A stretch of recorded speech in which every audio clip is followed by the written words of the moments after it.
नमस्कार, मैं हूं BK Singh. BK sir talks पे आप सबका वेलकम है। आज इस वीडियो में बात करेंगे साइंस के ऊपर, यानी कि वो बच्चे जो 2026 में सीबीएसई बोर्ड क्लास 10th का पेपर देने जा रहे हैं। साइंस में कंफ्यूज्ड हैं, कौन सी किताबें पढ़ें, कौन सी नहीं पढ़ें, एनसीईआरटी पढ़ करके कितने मार्क्स हमारे पेपर में आ सकते हैं, और सबसे लास्ट में कि सर मार्क्स का डिस्ट्रीब्यूशन क्या होगा। जैसे आपने मुझे मैथ्स में बताया था कि 7 यूनिट से हर यूनिट्स का ये वेटेज है, चैप्टर का वेटेज क्या क्या है, तो आज हम इस वीडियो में बात करेंगे marks distribution unit wise and chapter wise. बहुत इंपॉर्टेंट वीडियो है। बुक्स की भी बात करेंगे और एनसीईआरटी बुक्स को पढ़ करके कितने मार्क्स आ सकते हैं इस वीडियो में, उसकी बात करेंगे। तो पूरी वीडियो में आराम से बने रहिए और एक एक पार्ट को ध्यान से सुनिएगा। जो समझ में नहीं आए तो वीडियो को पॉज करके एक बार दोबारा भी देखिएगा। तो सबसे पहले बात करते हैं बुक्स के ऊपर, उसके बाद बात करेंगे marks distribution unit wise and chapter wise. Books की मैं अगर बात करूं तो जहां पर मैंने मैथमेटिक्स की बात अगर हम करें तो मैथ्स में आपको मैंने 10 में एनसीईआरटी की बुक को 4 से 5 नंबर मैं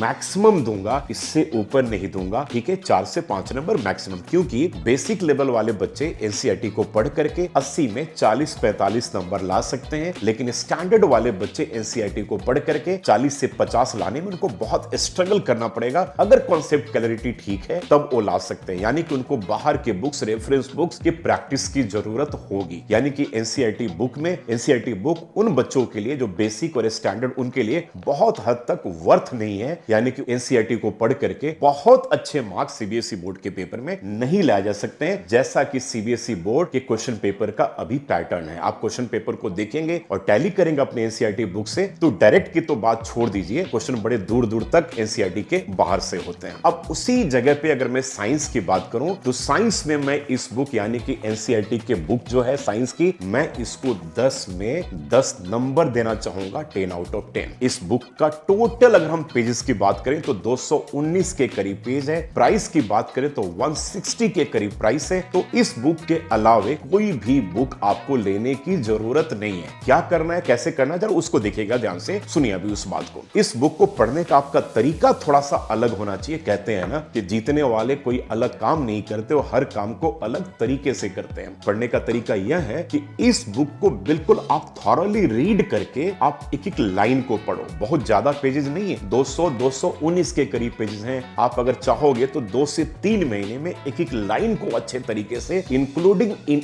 एक्टिविटीज, इन टेक्स्ट क्वेश्चंस, एक्सरसाइज के क्वेश्चंस, बहुत अच्छे तरीके से आप कर सकते हो। सारे इक्वेशंस जितने भी है प्रॉपर तरीके से आप लिख सकते हो और अलग रजिस्टर में लिख लो और इसका शॉर्ट नोट्स बनाते चलो इस बुक के अकॉर्डिंगली। ठीक है, उससे जो क्वेश्चन जनरेट हो रहे हैं वो भी कर लो, जो इन टेक्स्ट में और एक्सरसाइज में। तो बेहतरीन किताब है, 10 में 10 में इसका वेटेज देता हूं सीबीएसई बोर्ड एग्जाम के लिए। तो इससे बाहर कुछ नहीं आना है। इवन की जो केस स्टडी, जो एक्टिविटी भी जो आएंगे अच्छे तरीके से, अगर आप एक्टिविटीज भी कर लेते हो तो सारा पर्पस आपका इस बुक को पढ़ने के बाद सॉल्व हो सकता है। लास्ट में करना क्या है, कोई भी एक अच्छा क्वेश्चन बैंक लेकर के आप उससे सारे क्वेश्चंस के फॉर्मेट में अपने आप को अपनी तैयारी कर लीजिएगा। अगर आपका कॉन्सेप्ट इस बुक से क्लियर हो जाए, ठीक है, इस बुक से आपने सारे एक्टिविटीज को कर लिया, तो कहीं से भी यानी कि पीवाईक्यूज हो या कोई क्वेश्चन बैंक अगर आप कर लेते हैं तो साइंस में पूरा आपका पर्पस अच्छे मार्क्स का सॉल्व हो जाता है। बड़े आराम से आप 95% मार्क्स लेकर आ सकते हो। तो वही एनसीईआरटी के साइंस के बुक में 10 में 10 देता हूं, लेकिन एनसीईआरटी मैथ्स के बुक को मैं 10 में 4 से 5 नंबर मैक्सिमम देता हूं।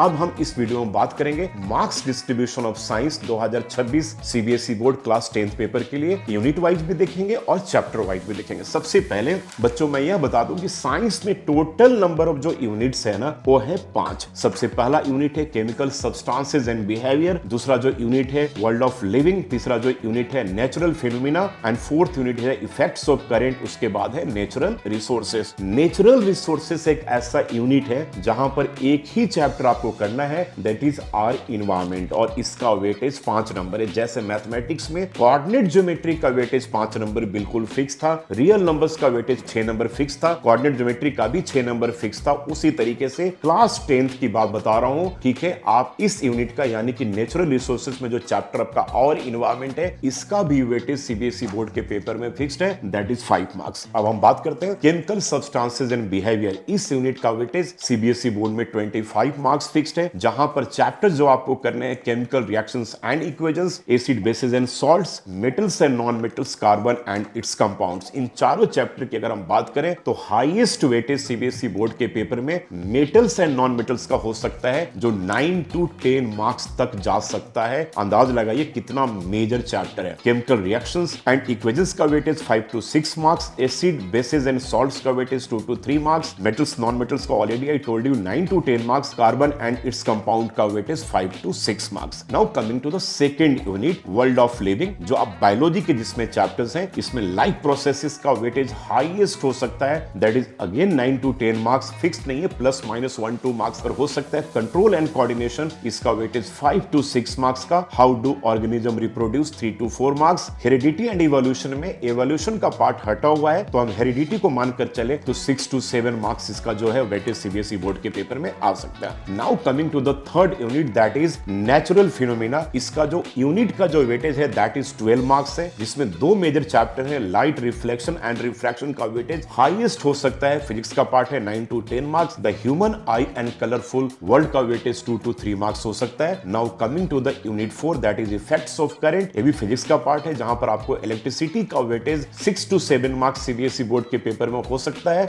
Magnetic effect of electric current का वेटेज 5 to 6 मार्क्स हो सकता है। And already I told you natural resources, जिसका वेटेज 5 मार्क्स होगा, जहां पर हमें एक ही चैप्टर करना है, आर इन्वायरमेंट, जिसका वेटेज 5 मार्क्स का होगा, एंड दैट इज फिक्स्ड है। तो टोटल मानकर चलिए कि आपके 13 चैप्टर्स एज पर एनसीईआरटी बुक के अकॉर्डिंगली अगर मैं कहूं, और इनका वेटेज का यह आपके सामने जो मैंने प्रॉपर एक आइडिया रख दिया, ठीक है, प्लस माइनस 1 और 2 मार्क्स का वेरिएशन चैप्टर वाइज वेटेज में हो सकता है, केवल आर इन्वायरमेंट को छोड़ करके, जिसका वेटेज सीबीएसई बोर्ड के पेपर में फिक्स्ड है। बुक्स की अगर मैं बात करूं तो फिर से मैं कहना चाहूंगा कि 10 में 10 नंबर में आपके एनसीईआरटी बुक को देता हूं, बस केवल आपका पढ़ने का तरीका थोड़ा डिफरेंट होना चाहिए। आप एक बार थ्योरी को बहुत अच्छे तरीके से करके और उसके कुछ क्वेश्चंस को जनरेट कर ले, इन टेक्स्ट वाले क्वेश्चंस को कर ले, एक्सरसाइज वाले क्वेश्चंस को कर ले, और उसके बाद पीवाईक्यूज कर ले, या कोई भी एक अच्छे क्वेश्चन बैंक वाली कोई बुक हो, उसको अगर आप कर लेते हैं तो साइंस में एटलीस्ट आपको बाहर में रेफरेंस बुक लेने की कोई भी जरूरत नहीं होगी। यूजुअली हम लोग लक्ष्मीर सिंह या डिफरेंट बुक्स अगर हम लेते हैं साइंस में, आई डोंट थिंक सो कि उसका कोई पर्पस है। आप एक 219 पेज की बुक पढ़ करके 160 रुपए की आप बुक पढ़ करके सीबीएसई बोर्ड साइंस के पेपर में आप 95% एंड अबव बड़े आराम से हंसते हुए और मस्ती में लेकर आ सकते हैं। चलिए, अगर आप सबको मेरा वीडियो अच्छा लगे और आप चाहते हैं कि ऐसे वीडियो बीके सिंह सर आप सबके सामने लेकर के आए, तो आप अपने दोस्तों के साथ इस वीडियो को जरूर शेयर कीजिएगा।